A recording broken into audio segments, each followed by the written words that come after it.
Você está feliz com Jesus? Quem aqui está com fome da palavra de Deus? Diga amém. Amém. Então pega a sua Bíblia aí. Hoje nós vamos terminar a série Siga o Mestre. Nós estamos fazendo uma série de mensagens no Sermão da Montanha e hoje nós vamos encerrar o Sermão da Montanha. Então abre aí comigo Mateus 7, 24 em diante. Mateus 7, 24 em diante. Gente, os meninos saíram aqui, ó, e tem 8 lugares aqui na frente, se vocês quiserem acomodar pessoas aqui, tá? Mateus 7, do 24 em diante. Todos quanto acharam, digam assim, ó, eu amo a Bíblia. Se você não achou, diga eu também. Tem uns eu também. Diz assim a palavra do Senhor. Todo aquele, pois, que ouve essas minhas palavras e as pratica, será comparado a um homem prudente que construiu a sua casa sobre a rocha. Caiu a chuva, transbordaram os rios, sopraram os ventos e bateram com força contra aquela casa e ela não desabou, porque tinha sido construída na rocha. E todo aquele que ouve essas minhas palavras e não as pratica, será comparado com um homem insensato, que construiu a sua casa sobre a areia. Caiu a chuva, transbordaram os rios, sopraram os ventos e bateram com força contra aquela casa e ela desabou, sendo grande a sua ruína. Versículo 28. Quando Jesus acabou de proferir essas palavras, as multidões estavam maravilhadas com a sua doutrina, porque ele as ensinava como quem tem autoridade e não como os escribas. Feche seus olhos, vamos orar. Espírito Santo, obrigado pela sua presença nesse lugar. Obrigado, Espírito Santo, porque você se move no meio do seu povo. Obrigado, Jesus, porque você habita. Você não visita apenas, mas você habita no meio dos louvores do seu povo. A sua presença é real nesse lugar. Eu posso sentir a sua presença aqui. Mas pela fé nós cremos que você está se movendo aqui, Senhor. Espírito de Deus, eu peço que você faça o que só você pode fazer. Convence o nosso coração do pecado, da justiça e do juízo. Entra, Senhor, aonde ninguém consegue entrar. Vai no fundo do nosso coração, na divisão da nossa alma e espírito. Vai até no nosso subconsciente e arranca de nós, Pai, todo sofisma, toda mentira, todo argumento contrário que se levanta contra o conhecimento de Deus nessa noite. Nós oramos por olhos abertos, por ouvidos abertos, e oramos, Pai, por uma vida alinhada. Espírito Santo, nós oramos, vem com o seu prumo sobre essa casa nessa noite. Hoje à tarde, quando eu estava orando, o Senhor me mostrou um prumo enorme caindo aqui no meio dessa casa. Eu creio que é uma noite de alinhamento para a nossa vida. Obrigada, Espírito Santo, só quero concordar com aquilo que você está fazendo. Abre o nosso coração e os nossos ouvidos, no nome de Jesus. Amém e amém. Bom, final do Sermão da Montanha. Posso só pedir uma gentileza para os voluntários? Se vocês puderem só diminuir um pouquinho por causa do barulho. Final do Sermão da Montanha. E a gente vai ver Jesus encerrando, então, essas palavras que são, talvez, as palavras mais significativas de todo o Novo Testamento. E como é que ele vai encerrar esse sermão? Fazendo a mesma coisa que ele fez o sermão inteiro. Ele vai encerrar esse sermão fazendo uma comparação, um paralelo. Ele fez isso durante toda a jornada, você lembra? Ele falou do sal com sabor e do sal sem sabor. Ele falou da luz que é brilhante e aparece em cima da montanha, e ele falou da luz que estava escondida embaixo de uma cesta. Ele falou daquele que segue o caminho estreito e daquele que segue o caminho largo. Ele falou da porta estreita e da porta larga. Ele estava sempre fazendo comparações, porque Jesus sabia para quem ele estava falando aquele sermão. Ele estava na frente da multidão e na frente dos discípulos. E ele sabia que era necessário fazer ali um comparativo, porque dentre aquele grupão de seguidores de Jesus, dentre os cristãos, dentre todos nós que estamos aqui desse grupo, talvez a gente olhe e veja todo mundo igual. Mas dentro daqueles que seguem Jesus, tem os crentes falsos e os crentes verdadeiros. E é por isso que ele faz esses paralelos, a fim de que você possa checar o seu próprio coração. O Espírito Santo, ele traz sobre nós nessa noite a graça de arrependimento. Sabe, tem favor de Deus para você se arrepender e voltar o seu coração para Jesus. Mas ele vai terminar fazendo outro paralelo. E esse paralelo é dos dois construtores. Talvez esse é um trecho que você já ouviu pregação à beça. Mas o bom da palavra de Deus é que ela se renova. E esses dois construtores, Jesus conta que eles tinham essa mesma missão. E qual era a missão? Construir uma casa. E foi dado a eles essa mesma missão, foi dado a eles os mesmos recursos. Então veja, os dois ouvem a palavra de Jesus. Os dois estão ali no auditório, prestando atenção naquilo que Jesus está ensinando. Foi dado a eles o mesmo tempo. Os dois têm vida. Os dois têm oportunidade. Jesus não foi injusto com nenhum deles. Todos receberam a mesma missão e a mesma medida. Mas olha, que interessante. Um deles começa bem e termina mal. E um deles começa mal, mas termina bem. E eu quero pensar com você nessa noite, qual é a diferença entre esses dois construtores? Sabe, quem aqui já leu o livro de Provérbios? Provérbios faz muito essas comparações, né, esses paralelos. E Salomão, o filho de Davi, ele gostava muito de falar sobre tolice e sabedoria. E o que Jesus vai fazer aqui nesse final desse sermão é trazer para a gente uma palavra sapiencial. Uma palavra de sabedoria. Ele vai mostrar para você como o verdadeiro filho de Davi que ele é, quem é o tolo e quem é o sábio. E qual que é a diferença, gente, entre o tolo e o sábio? E a pergunta que ressoou no meu coração enquanto eu meditava é: Deus, como ser sábio? Porque eu quero ser sábio. Eu não quero ser um tolo. Eu não quero ser um ingênuo. Eu não quero ser um espúrio, um irresponsável. Alguém que está aqui no meio dos seguidores de Jesus, mas não é legítimo. E eu sei que esse é o clamor do seu coração também. Então a pergunta é: como ser sábio? E tem duas coisas que eu queria pontuar aqui muito rapidamente. Se você está anotando, você faz muito bem. A primeira coisa, se a gente quer ser sábio, a primeira coisa que a gente precisa pensar é que ser sábio não é uma questão de se você ouve, mas como você ouve. Essa é a primeira coisa. Então a sabedoria passa não pelo se você ouve, mas pelo como você ouve. Tem um texto de Lucas 18, que Jesus está contando aquela parábola do semeador. E ele termina dizendo assim: olha, vede atentamente como vocês ouvem. Preste atenção no modo como vocês ouvem. Sabe por que eu estou falando isso? Porque a ciência já provou que o ser humano ele tem alguns coeficientes de inteligência. Então, a gente conhece, o mais famoso é o QI, que é o quanto você é inteligente no seu cérebro, na sua mente, agilidade, enfim, seu raciocínio lógico. Então, por exemplo, tem alguém te dando uma palestra, um discurso, tem alguém falando com você, a primeira coisa que passa o filtro é seu QI. E você vai ouvir pelo seu coeficiente de inteligência. Então, a pessoa está aqui falando com você, e se aquilo que ela fala tem lógica, se aquilo que ela fala, sabe, faz sentido, você então ouve. O seu cérebro é ganho por aquilo que aquela pessoa está falando, e você presta atenção, você dá ouvidos porque ela está falando. Mas a gente não ouve só com o cérebro, só com a nossa inteligência cerebral. A gente também ouve com outro coeficiente que a ciência vai chamar de QE. Quem já ouviu falar de QE aqui?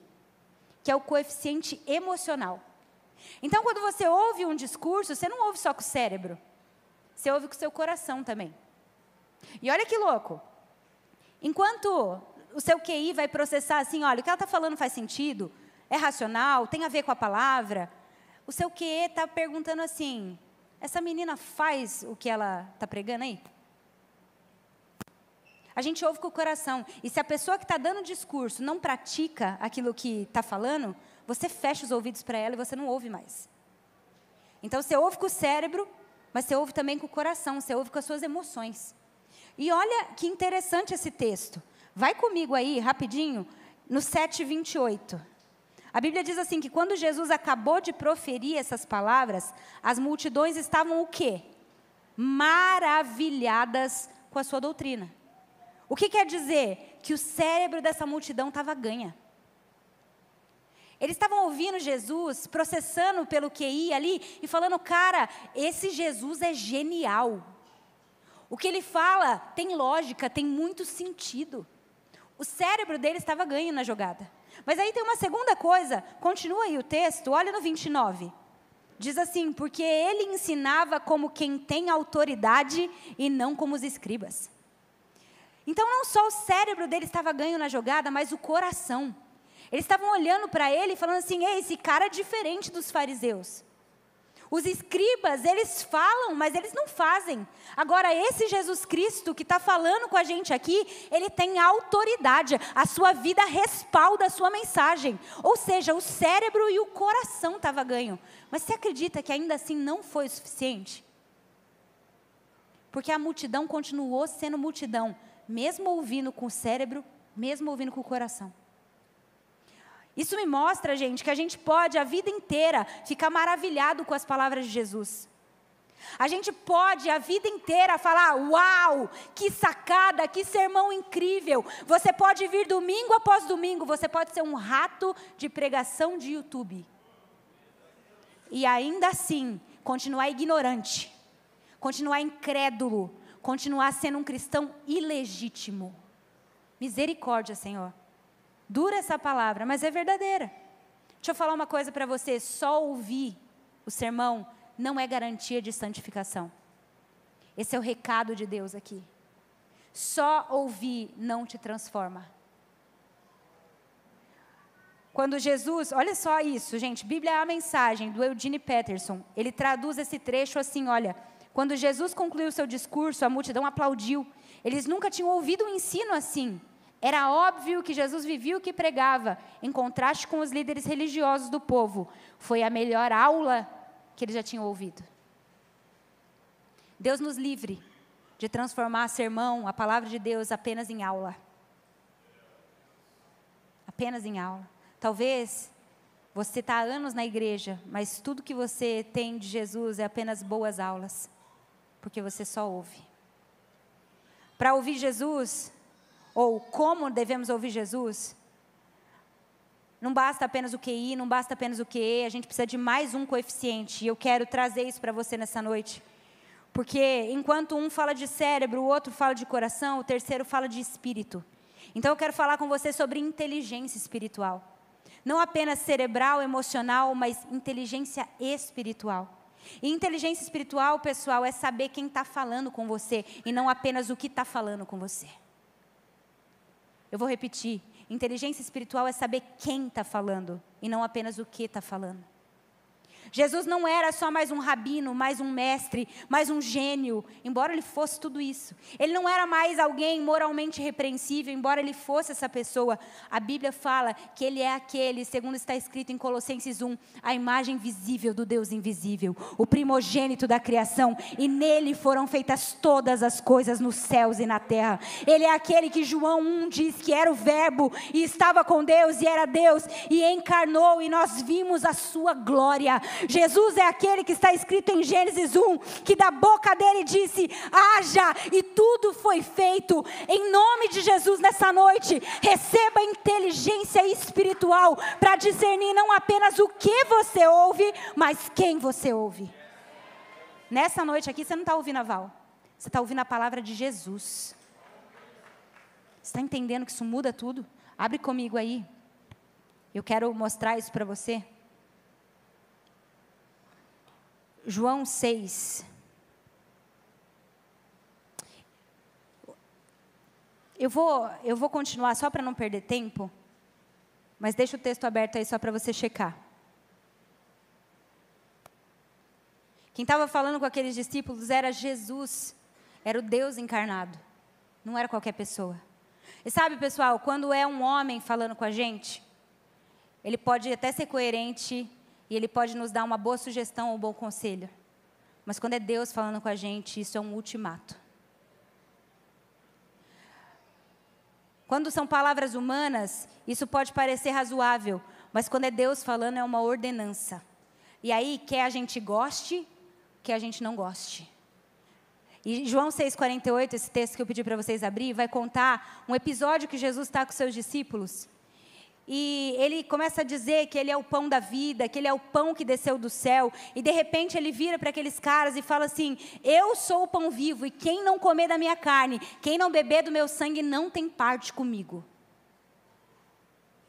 Só que a gente sabe que é ceia, né? A gente acabou de cear. Está claro para a gente que era uma figura. Mas para aqueles judeus não estava claro. O que Jesus estava falando ali naquela ocasião era ofensivo para um judeu. Como assim comer da minha carne e beber do meu sangue? O que esse cara está falando? E aí, um por um daqueles discípulos começaram a sair. Eles começaram a ir embora, ofendidos com a mensagem de Jesus.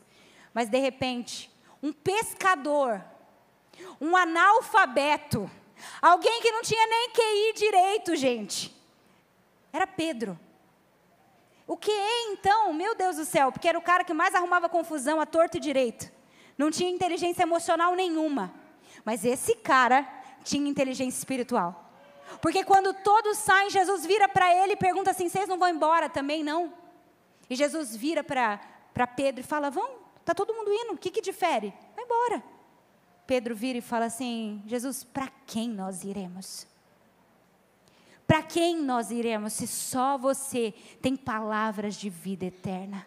Se os homens falam, é uma sugestão. Se os homens falam e a gente não gosta, a gente sai fora. Ah, mas e quando é Deus que está falando?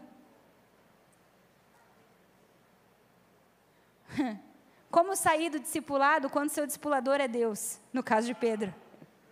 Como trocar de igreja se o pastor que está ali falando com você é o grande sumo pastor, bispo das almas, é Jesus Cristo? Eu não sei se você está entendendo nessa noite. Não é apenas se você ouve, mas como você ouve. Quem está falando com você, como você considera essas palavras. Abre 1 Coríntios 2:12. 1 Coríntios 2:12. Quantos querem receber inteligência do céu, discernimento espiritual aqui?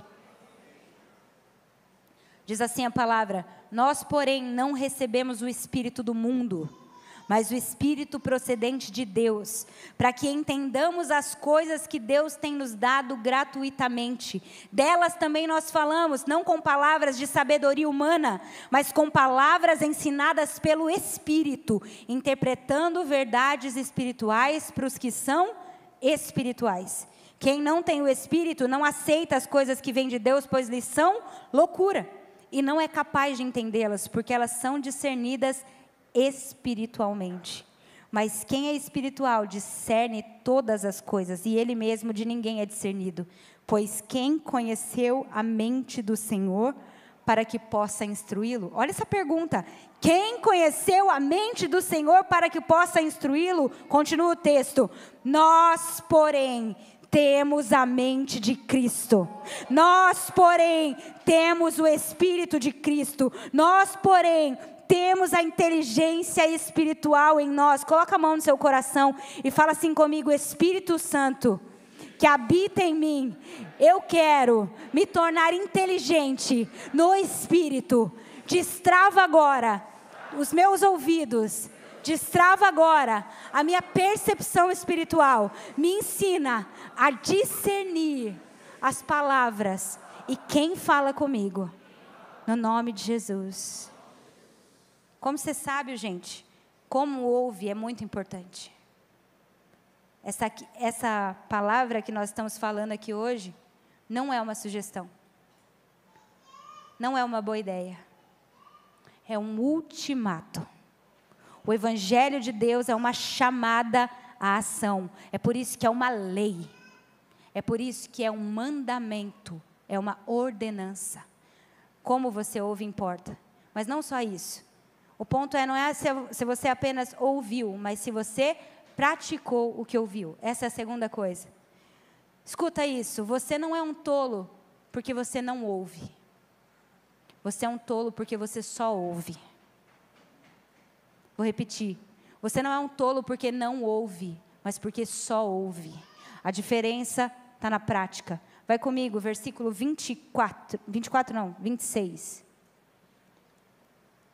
26. E todo aquele que ouve essas minhas palavras e não as pratica, será comparado a um homem insensato, que construiu a casa sobre a areia. Caiu a chuva, transbordou o rio, soprou o vento, deu com força contra aquela casa, e ela desabou, sendo grande a sua ruína. Então veja, 2 construtores, a mesma missão. Eu disse, os 2 tinham que construir uma casa, e talvez se você olhasse de fora, você ia falar, cara, os 2 são iguais. Os dois construíram a casa. Os dois cumpriram a missão. Os dois tinham o mesmo recurso, os dois tinham o mesmo tempo. Mas um deles foi tolo. E quem é o tolo? Primeiro, o tolo é aquele que constrói rápido. Diga comigo, rápido. Rápido. Que sentido, Val? Imediatista. Ele quer as coisas para ontem. E, gente, isso está tão impregnado na nossa cultura. Nós somos a geração da internet, do iFood, do full do Mercado Livre. A geração que não aguenta esperar mais de um dia por um negócio. Eu acabei de voltar da viagem dos Estados Unidos, né? E, cara, lá é impressionante. Você vai no mercado, tudo é pronto, porque você não pode perder tempo. Até bacon frito no pacote, para você colocar no seu ovo, é pronto. Porque está enraizado na cultura, é uma cultura imediatista. E aí a gente transporta isso para a espiritualidade e a gente acha que dá para ter uma vida cristã de miojo. A gente acha que dá para construir uma vida cristã em 3 minutos. Pouca oração, pouca Bíblia, nenhum envolvimento com a igreja local, não submete suas decisões a Deus, não pergunta para a liderança qual a opinião dela e acha que pode construir. Imediatismo. Mas Deus vai nos livrar dessa tolice aqui. O tolo constrói rápido. Sabe qual é o lance do tolo? Ele não sabe encarar o custo da espera. Para construir bem, gente, tem processo envolvido. Tem tempo envolvido. Não existe poupa-tempo na vida cristã, meu irmão. Não existe atalho para a santificação. Vai custar o seu tempo, não dá para fazer rápido. Mas não é só rápido, não, que o tolo fez, ele também fez barato. E aí eu queria que você pensasse comigo, se os dois receberam o mesmo recurso, se os dois receberam a mesma missão, mas o tolo construiu barato, aonde ele usou o recurso que era para fazer o alicerce? Você concorda comigo que para os dois foi dada a mesma condição? Um deles usou na construção, o outro usou para quê? Para si. E aqui é o ponto do barato, é quando você economiza o recurso, é quando você economiza aquilo que Deus tem colocado na sua vida, as habilidades, os dons, e usa de forma egoísta. Usa para você mesmo, ao invés da glória de Deus. Esse cara fez barato porque ele economizou empenho, economizou tempo. Tem gente que funciona assim, na lei do mínimo esforço quando é as coisas de Deus. Tem gente que tem uma espiritualidade de domingo e acha que vai construir a casa. Não tem vida devocional. Ah, Val, minha vida é muito corrida, você não sabe como é que é o meu dia. Mais um compromisso na igreja, está doido, essa igreja só compromisso, compromisso, compromisso. Quer fazer barato. E por último, quer fazer aparente. Então primeiro, diga rápido, diga barato, diga aparente. E aqui é uma grande chave. Porque o tolo é aquele que vê a casa do sábio e quer construir uma igual. Só que ele quer fazer rapidinho, baratinho. O seu Roberto está aqui, ele trabalha com construção. Ele sabe, né, seu Roberto, que não dá para construir rápido e barato. Ele queria só a aparência de uma casa. Só que beleza sem fundamento desaba. Só que beleza sem essência é oca. Escuta isso, a nossa geração se importa mais com a estética do que com a ética. Ser raso é um subproduto de querer fazer as coisas de forma rápida e barata. Você está mais preocupado com a aparência ou com a essência? Gente, isso está impregnado na nossa cultura. Olha para a cultura das redes sociais. A gente acha que porque parece, isso é mentira. O que sustenta uma casa não é o que está para cima, mas o que está para baixo.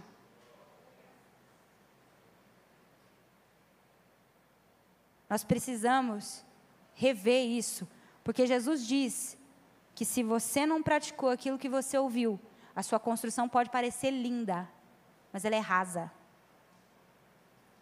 Se você não praticou o que você ouviu, a sua construção pode ser maravilhosa, pode parecer uma mansão, é questão de tempo. Ela não vai ficar de pé. Abre aí, Tiago 1, 22.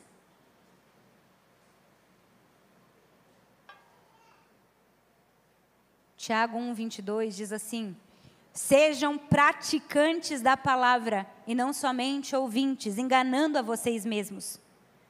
O perigo do auto-engano. Porque se alguém é ouvinte da palavra e não praticante, é semelhante àquele que contempla seu rosto no espelho, depois se retira e logo esquece de como era a sua aparência. Deixa eu falar, o tolo não precisa nem do diabo, porque ele mesmo se engana.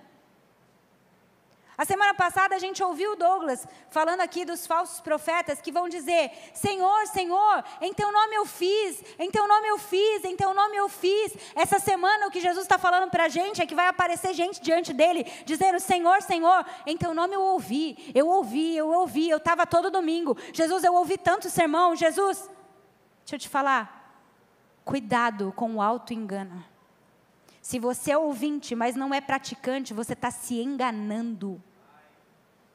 Mas Deus, eu ouvi tanto, poxa, eu fui tão abençoada naquela igreja. Beleza, de segunda a sexta, aquilo que você ouviu no domingo, estava na prática? Porque senão eu não te conheço. Parafraseando, lógico. Você entende a seriedade do que está sendo apresentado para nós nessa manhã? Sabe por quê? Eu tenho temor de falar isso, porque eu vivi muitos anos na igreja só ouvindo, e eu me enganava achando que eu era crente. Eu estou falando de mim, eu não estou falando de você, eu estou falando de mim, Val. Eu desde que eu me conheço por gente, eu estava na casa do Senhor, ouvindo, mas não praticando. Tola. Tola. Porque é a prática que muda tudo. Presta atenção nisso. Se você ouviu uma palavra e não praticou, isso só agrava a sua desobediência. Se você ouviu e não fez nada com isso, melhor era não ter ouvido. Porque se você não tivesse ouvido, você não seria cobrado disso, porque você era ignorante. Mas agora você é consciente e Deus vai poder cobrar de você a prática daquilo que você ouviu. Quantos estão entendendo o que eu estou falando aqui nessa noite? Eu não ouço um amém, não ouço um glória a Deus.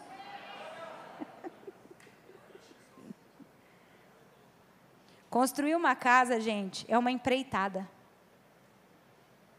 É uma empreitada. É difícil. E a casa é a nossa vida cristã. Não dá para fazer rápido, não dá para fazer barato, não dá para fazer aparente.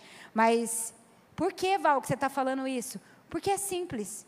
Vê aí no 25, 7:25. Caiu a chuva, transbordou os rios, soprou o vento e bateu com força contra aquela casa e ela não desabou. Oi, coloquei errado, né? Sorry. Volta lá no texto, no 7.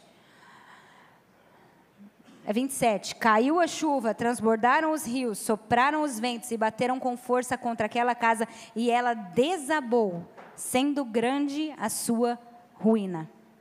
Gente, aqui Jesus está falando o que vai acontecer para o tolo e para o sábio.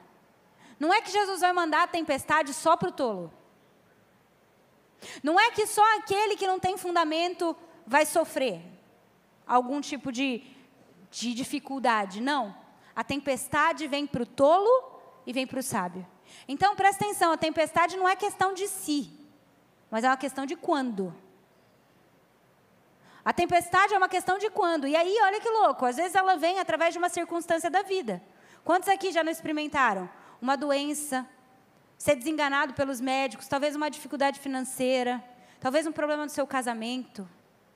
Toda vez que a tempestade chega, os nossos alicerces são testados. Isso vem pelas circunstâncias da vida. Mas se não vier dessa forma, deixa eu te contar um segredo, às vezes o próprio Deus se veste de tempestade.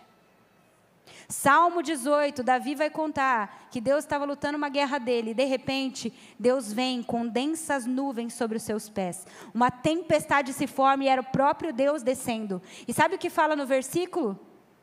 Que o fundo do mar apareceu, que os fundamentos da terra foram expostos pela repreensão de Deus.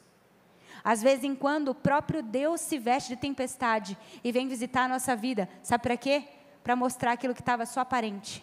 Para ver se tem fundação lá embaixo. Para ver se a gente está enraizado em alguma coisa.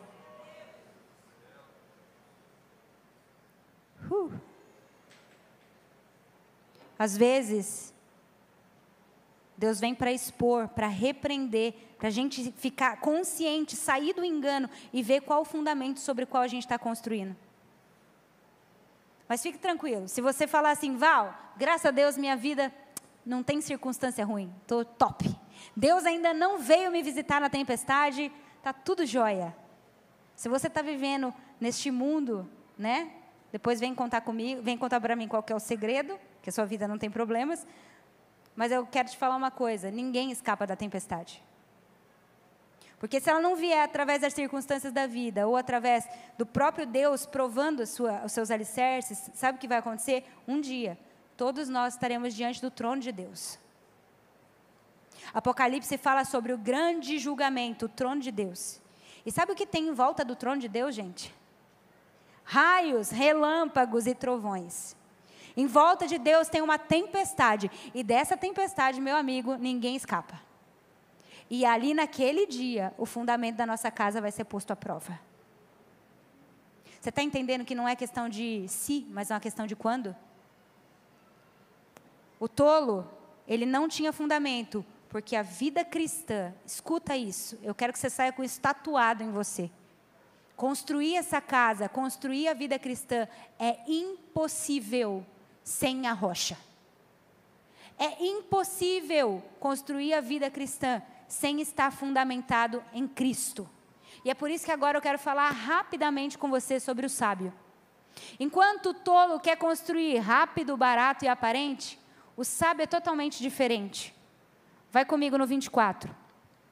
Todo aquele, pois, que ouve essas minhas palavras e as pratica, é comparado a um homem prudente ou sábio, que constrói a casa na rocha. Cai a chuva, transborda o rio, sopra o vento e bate com força contra a casa. E ela não desabou, porque tinha sido construída sobre a rocha. O sábio é aquele que ouve e pratica. O sábio é aquele que vai construir demorado. Demorado quer dizer sem preguiça e sem pressa. Meu irmão, sem preguiça e sem pressa. Você vai fazer bem feito, porque você vai fazer até você achar a rocha. E a partir dali você vai construir a sua vida. Segundo, além de demorado, ele vai construir caro. Por quê? Porque ele não vai economizar recurso e esforço. Desculpa. Recurso e esforço. Então ele vai construir demorado, ele vai construir caro, mas ele vai construir também feio. Feio. Se o primeiro estava atrás de uma aparência bonita, o segundo está atrás de construir feio. Ele não se importa do começo não ser legal, contanto que no fim, ele acha o que ele tem que achar. Deixa eu falar uma coisa para você, cavar é feio. Esse cara pegou uma pá e começou a cavar. Você já cavou alguma coisa? É terra, é lama, é sujeira, não é bonito. Mas ele foi feio no começo, mas ele achou a rocha. E a partir dali ele construiu. E então o seu final é cheio de estabilidade e não apenas de aparência. Eu construí uma casa há 3 anos atrás. Foi minha primeira experiência com construção. E cara, uma coisa ficou clara para mim, é que é demorado construir uma casa. A gente comprou o terreno e a gente não sabia. Mas embaixo da minha casa, assim, passa um veio de água. Olha lá, eu estou ouvindo os engenheiros já. Ai, ui. Passa água embaixo da minha casa. Então, para você ter uma ideia, a gente teve que cavar. Quantos metros, amor? Cadê ele? Está aí? 20 metros para baixo da terra até achar a rocha. Eu chegava lá, gente, e tinha a impressão que os caras não tinham feito nada. Só tinha buraco e ferro. Demorou muito para eles conseguirem achar a rocha para firmar a casa. Foi demorado. Demorou 3 meses ali. Mas não só isso, foi caro. Porque a gente chegava lá na casa e 1/3 do dinheiro da construção já tinha ido embora. E eu falava assim, Douglas, aonde que foi esse dinheiro? Não é possível. E tinha ido só na fundação, gente. Foi caro. E era feio. Olha, eu chegava lá, só tinha lama para tudo quanto é lado. Era um desespero. Lama, buraco, feio, feio, feio. Demorou até aparecer um tijolo lá naquela casa. Só que hoje a casa está de pé. Vem a tempestade, vem o vento, sobe a água e a casa não cai, porque ela está firmada no lugar certo. Deixa eu te falar, praticar é cavar até achar essa rocha. E a gente só pode fazer isso hoje, eu quero que você tenha isso em mente. Ninguém, escute, ninguém é capaz de sair daqui e pôr em prática essa mensagem pela força do seu próprio braço.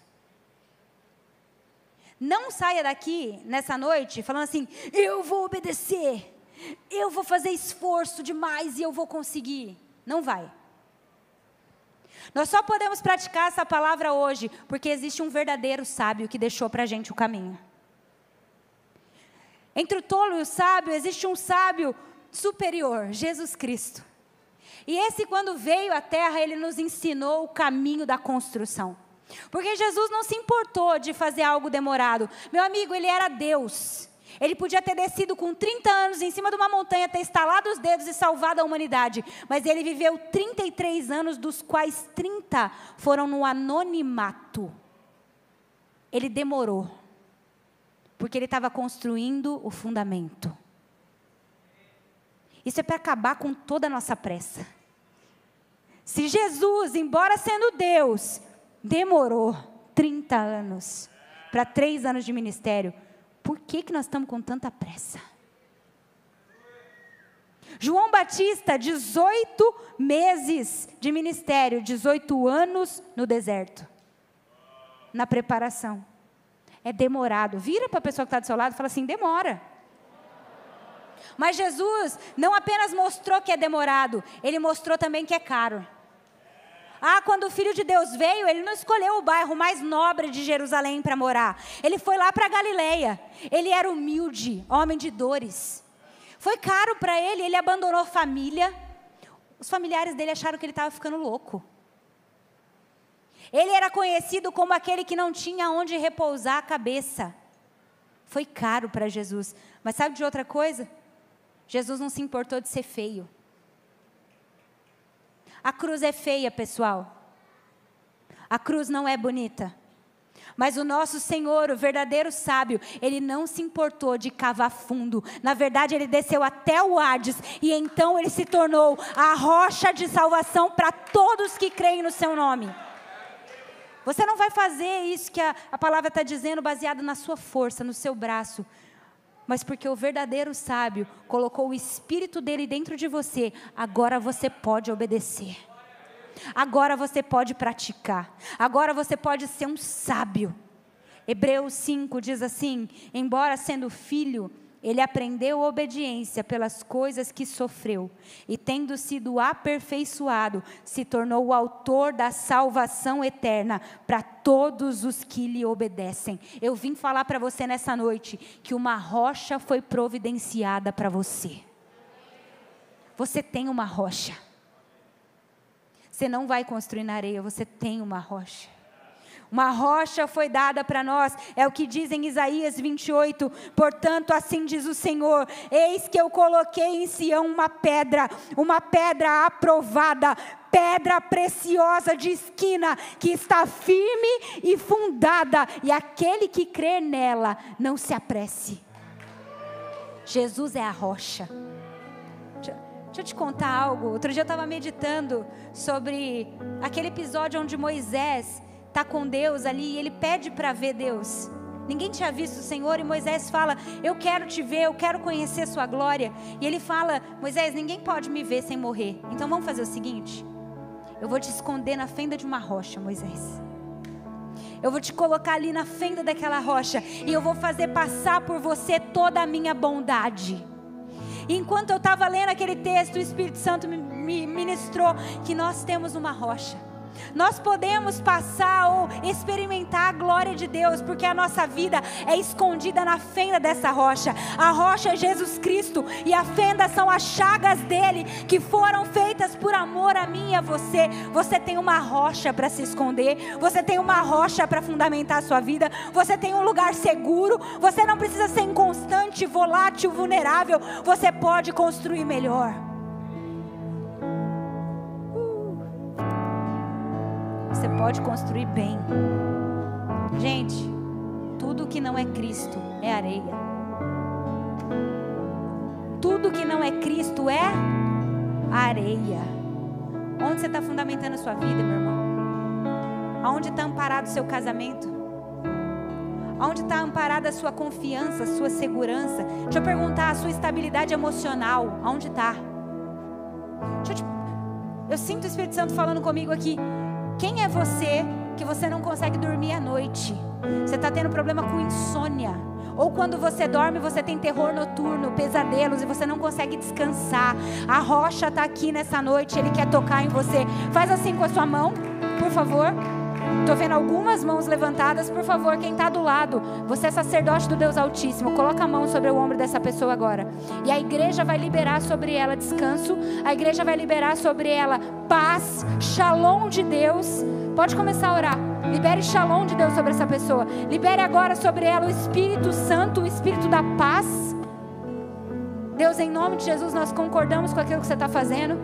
Nós oramos por essas pessoas agora. Nós mandamos embora todo o terror noturno, toda a insônia, Senhor, toda a falta de confiança, toda a preocupação com o dia de amanhã. Pai do céu, você é papai. Você é o Pai, o Abba celestial, que cuida delas. Aos seus amados o Senhor dá enquanto eles dormem. Libera uma porção aqui de descanso, de renovo, de shalom, de confiança. Agora, em nome de Jesus nós oramos. Em nome de Jesus nós oramos. Em nome de Jesus. Em nome de Jesus. Você recebe, meu irmão? Amém. Uma rocha foi providenciada para nós. Deixa eu te falar, tudo que não é Cristo é areia, e tudo que não é Cristo vai cair. Quanto mais altas forem as suas expectativas ou esperanças, colocadas nas suas próprias invenções, mais alta vai ser a sua queda. Se eu tenho fundamento para 1 andar e eu construo 5, minha ruína vai ser muito grande. Mas o Senhor está nos dando condição de construir profundo. Você não foi chamado para o raso. Você foi chamado para as profundezas de Deus. Você não foi chamado para se acomodar com pouca espiritualidade, pouco do Espírito Santo, pouco mover de Deus. Essa é uma casa da presença. A família de Zascope é um lugar que abriga a presença de Deus. E nós vamos ver isso aumentar cada vez mais. Quem está comigo diz amém. Amém? Nós fomos chamados para profundidade. Nós vamos construir a nossa vida em Jesus. E eu quero terminar só dizendo para você, então, como obedecer? Porque essa é uma pergunta que fica no nosso coração. Como eu obedeço, Val? E o nosso erro é pensar que obediência é uma questão apenas de disciplina. Nosso erro é pensar que obediência é apenas uma questão de botar um pouco mais de esforço. Deixa eu deixar as coisas claras aqui. Vai ter esforço envolvido, tá? Nós somos salvos pela graça mediante a fé. Isso não vem de nós, é dom de Deus. Mas a santificação é agora a sua escolha de ouvir o Espírito e não a carne. Vai ter esforço sim, porque graça é o oposto de mérito, mas não de esforço. Então tem a sua parte. Mas a gente erra em pensar que obediência é só uma questão de disciplina. Obediência sempre foi e sempre vai ser uma questão de amor. Obediência sempre foi e sempre será uma questão de amor, porque João 14:15, Jesus disse assim: aqueles que me amam obedecem às minhas palavras. Aqueles que me amam obedecem às minhas palavras. Aqueles que me amam obedecem às minhas palavras. Talvez está faltando o primeiro mandamento no primeiro lugar. Quantos aqui nessa noite querem pedir: Senhor, eu quero mais amor, porque eu quero mais obediência. Eu quero te amar em primeiro lugar, com toda a minha alma, minha força, minha inteligência, com tudo que há em mim, de coração eu quero te amar. E por te amar eu quero te obedecer, Jesus. Eu quero isso para mim nessa noite. Meu irmão, é sempre uma questão de amor, porque a gente obedece mais quem a gente ama mais. Se você vem aqui no domingo, Deus fala com você, mas chega na segunda-feira, você faz a sua vontade, é porque você ama você mesmo mais do que o Senhor. Se você vem aqui, você ouve uma palavra, e na segunda-feira a sua conta bancária te diz outra coisa, e você obedece a sua conta bancária, você ama Mamon mais do que o Senhor. Deus, em nome de Jesus, nós pedimos, alinha essa igreja para te amar em primeiro lugar, Senhor. Alinha, Senhor, os nossos corações. Fique de pé no seu lugar. Eu termino com o próprio Eugene Peterson, na versão dele. Na versão A Mensagem. Ele diz assim, olha, as palavras que eu digo para vocês, Jesus dizendo, não são meros adendos. Não é uma sugestão para o seu estilo de vida. Como se você precisasse reformar uma casa. Como se você precisasse melhorar o seu padrão. As minhas palavras são o próprio alicerce, são a base da sua vida. Se você colocar em prática as minhas palavras, você vai ser um construtor competente, que constrói a sua casa na rocha. Ei, a chuva vai vir, o rio vai avançar, o vento vai soprar, mas nada vai derrubar essa construção, porque ela está fundada na rocha. Agora, se vocês usarem as minhas palavras apenas para fazer estudo bíblico, eu achei isso tão forte. Se vocês usarem as minhas palavras só para fazer um estudo bíblico, sem nunca aplicar elas na vida de vocês, não passarão de construtores tolos, que constroem na areia. Quando vier a tempestade e as ondas, ela vai desmoronar como um castelo de areia. Eu quero saber nessa noite aqui, quem é você que quer amar mais o Senhor?